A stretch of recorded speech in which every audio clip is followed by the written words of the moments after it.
বলে যে আমি ওখানেই ছিলাম। কত সময় ছিলেন?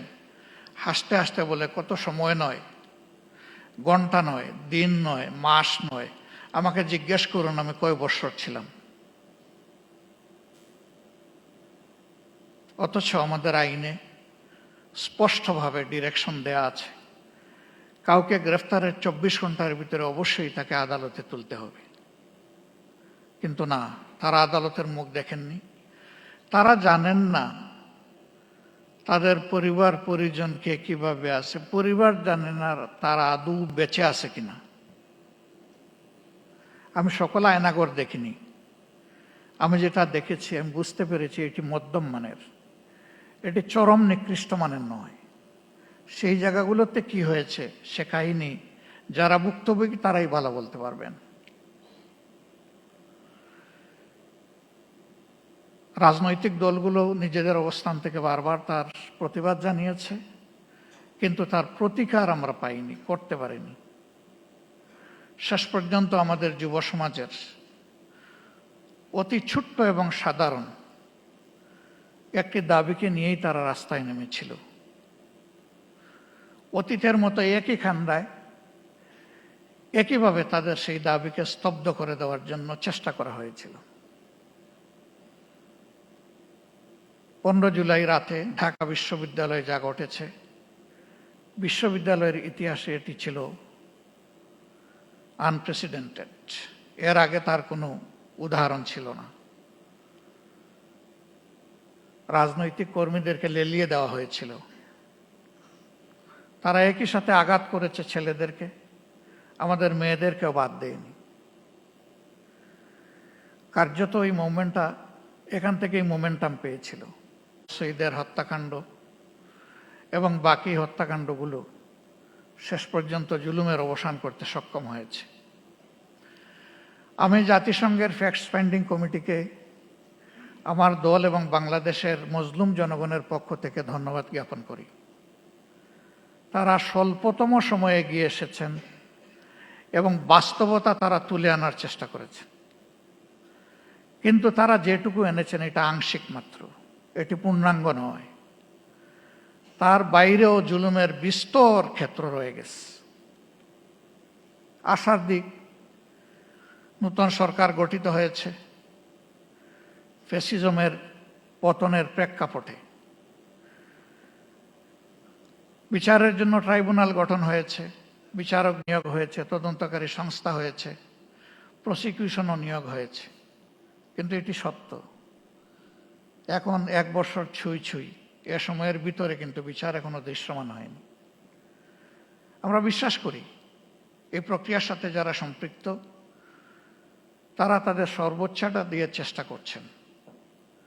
সরকারের কাছে আমাদের অনুরোধ, এই এফোর্ট কি যথেষ্ট, নাকি এই জায়গায় আরো কিছু করার আছে? যদি আরো কিছু করার থাকে সেটিই তো করা উচিত। সারা বাংলাদেশে আমার মতো আপনারা অনেকে ঘুরেন, সব জায়গায় তো কান্নার রোল। কেউ আপনজন হারিয়ে, আর কেউ নিজেকে হারিয়ে। আপনজন হারানোর বেদনা আমরা বুঝি, কিন্তু যারা নিজেকে হারিয়ে বসেছেন, এই যে ছেলেটাকে দেখানো হলো, শুধু দুটো চোখ না থাকার কারণে গোটা বিশ্ব তার জন্য অন্ধকার। সে কি একা? আমাদের হিসাব মতো এই সংখ্যাটা 500-র কাছাকাছি যারা চোখ হারিয়েছে। হাত পা হারিয়ে, মেরুদণ্ডে আঘাত পেয়ে, বুলেট বিদ্ধ হয়ে হাসপাতালের বিছানায় কিংবা নিজের বাড়িতে পড়ে প্যারালাইজ হয়ে কাতরাচ্ছে, এই সংখ্যাটা 250-র উপরে। যারা বিছানায় পড়ে আছে আর যারা জীবন্ত লাশ হয়ে ঘুরছে, সেই সংখ্যাও 5000-এর কম নয়। আপনারা অনেকে জানেন, ইতিমধ্যে আমাদের সংগঠনের পক্ষ থেকে উদ্যোগ নিয়ে এই জুলাই যারা শহীদ হয়েছেন তাদের প্রোফাইলটা আমরা অন রেকর্ড নিয়ে আসার চেষ্টা করেছি। শতভাগ নিশ্চিত না হয়ে আমরা একটা নামও সেখানে যোগ করিনি। আমাদের এই প্রক্রিয়া অব্যাহত আছে, এটাকে আমরা ক্লোজ করিনি। 12 ভলিউমের এই শহীদ স্মরণিকা আমরা সকলের হাতে পৌঁছে দিতে পারিনি, তবে আমাদের ওয়েবসাইটে বাংলা, ইংলিশ এবং আরবিতে ইতিমধ্যেই আপলোড করা আছে। সেটা কেউ ভিজিট করলে আমরা খুশি হব। আমরা এবার হাত দিয়েছি যারা জীবন্ত শহীদ তাদের জীবন নিয়ে, এই অন্ধ, পঙ্গু, হাসপাতালের বেডে পড়ে থাকা প্যারালাইজড, তাদের বিষয়টা তুলে আনার জন্য আমি সরকারকে অনুরোধ করব, এই কাজটা পূর্ণাঙ্গ যথার্থতা পাবে যদি সরকারি উদ্যোগে এটা হয়। আমরা আমাদের দিক থেকে পূর্ণ সহায়তা দিব ইনশাল্লাহ, যা আমাদের কাছে ম্যাটেরিয়ালস আছে তা দিয়ে, এবং আরও যা প্রয়োজন আছে আমাদের পক্ষে সম্ভব সঙ্গত সব কিছু দিয়ে। ইতিহাস যেন হারিয়ে না যায়, ইতিহাসটাকে ধরে রাখা উচিত এবং শ্রদ্ধার সাথে এটা আমাদেরকে স্মরণ করতেই হবে। আজকে আমাদের এই বসাটাও ওই ত্যাগের বিনিময়ে। ওই ত্যাগটা না হলে আমার নিজেরও অবস্থা কি হতো আল্লাহ ভালো জানেন। এখানে আমরা যারা আছি কে কোন অবস্থায় থাকতাম সেটা আল্লাহ ভালো জানেন। কাজেই আমাদের শহীদরা এবং জীবন্ত শহীদরা আমাদের অ্যাসেট, তারা আমাদের বোঝা নয়। এই স্বীকৃতি আমাদেরকে দিতে হবে।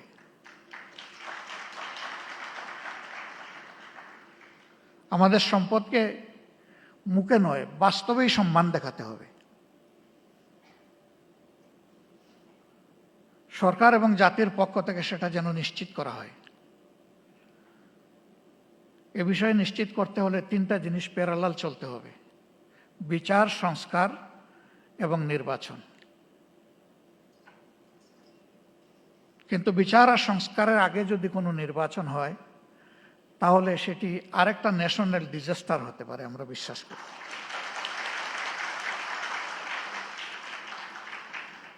গত ২৬ তারিখ চীন মৈত্রী সম্মেলন কেন্দ্রে,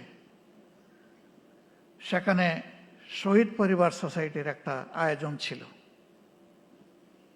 ২-৪ জন বক্তব্য রেখেছেন, পুরোটা শুনতে পারিনি আমার অসুস্থতার কারণে, আংশিক শুনে আমি চলে গেছি।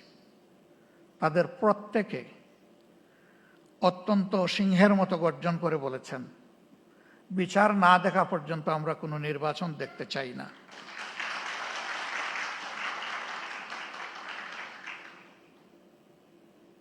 তারা এই দাবি করেননি।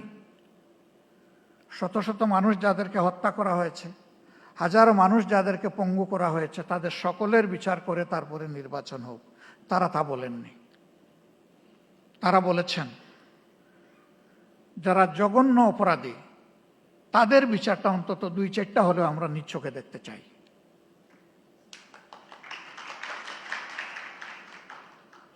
আমরা দেশ এবং জাতিকে ভালোবাসি সবাই। জাতিসংঘ ফ্যাক্টস ফাইন্ডিংয়ে যে ফ্যাক্টসগুলা তুলে এনেছে তার সাথে যেগুলা অপূরণ আছে সেগুলাকেও সংযুক্ত করে বিচারটা ঠিকমতো হোক। তবে আমি অত্যন্ত দৃঢ়তার সাথে বলবো যে অবিচার আমাদের উপর করা হয়েছে, দল হিসাবে আমাদের নেতৃবৃন্দকে খুন করা হয়েছে বিচারিক আদালতে। এ ধরনের কোনো বিচারও দেখতে চাই না। বিচারটা যেন শতভাগ ট্রান্সপারেন্ট এবং ন্যায্যতার ভিত্তিতে হয়। এবং পার্সোনালি আমি বিশ্বাস করি ন্যায় বিচার প্রতিষ্ঠিত হলে কোনো অপরাধী পার পাবে না ইনশাআল্লাহ।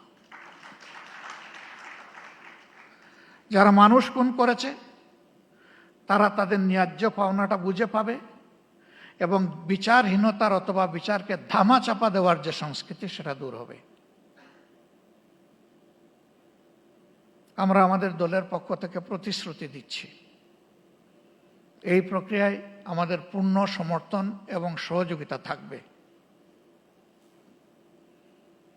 জনগণের ম্যান্ডেটের ভিত্তিতে আমরা সরকার পরিচালনা করার সুযোগ পাই অথবা আমরা বিরোধী দলে থাকি, এ বিষয়ে আমাদের ভূমিকা হবে স্পষ্ট, ন্যায্য এবং অকুতভয়।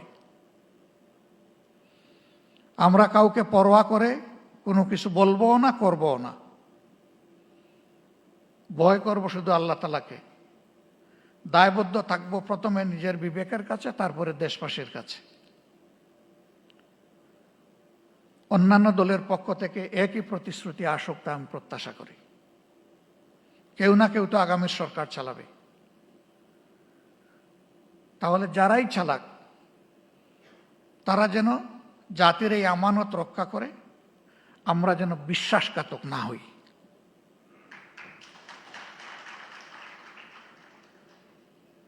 আল্লাহ রাব্বুল আলামিন এই ন্যায় বিচার কায়েমের পথে আমাদের সরকার এবং জুডিশিয়ারি দুইটাকে আপোষহীন পথ চলার তৌফিক দান করুন। এখানে আরেকবার বলবো, জুডিশিয়ারি আমাদের স্বাধীন, এই কথা শুনতে শুনতে কান দুটো প্রায় বন্ধ হয়ে যাওয়ার উপক্রম হয়েছে। এটারও অবসান ঘটুক এবং সত্যিকার অর্থেই জুডিশিয়ারি স্বাধীন হোক।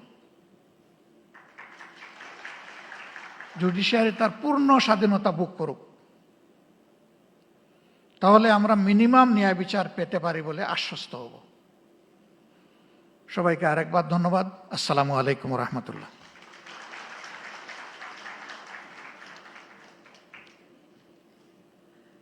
Thank you, Shafiqur Rahman.